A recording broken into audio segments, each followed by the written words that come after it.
இன்னைக்குப்பா வெந்தய பிரியாணி போட்டிருக்கோம். இது எப்படி செய்கிறதுன்னு வீடியோ போட்டிருக்கோம்ப்பா. அது வீடியோ பார்த்துட்டு நீங்களும் இதே மாதிரி செய்யுங்க. இது ரொம்ப சூடாக உள்ளவங்கெல்லாம் கொஞ்சம் குளிர்ச்சியாக சாப்பிட்றதுக்கு செஞ்சுருக்கோம். நல்லா பொல பொலன்னு இருக்குது.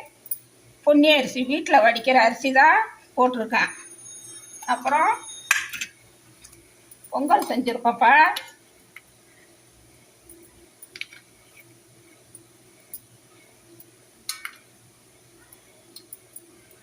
பொங்கல் செஞ்சுருக்கோம். அப்புறம் ரெண்டுக்கும் காம்பினேஷன் குருமா வச்சுருக்கோம். அப்புறம் வடை செஞ்சுருக்கோம். மெது வடை, மசால் வடை ரெண்டுமே செஞ்சுருக்கோம். இன்றைக்கி இதான்ப்பா மதிய சாப்பாடு.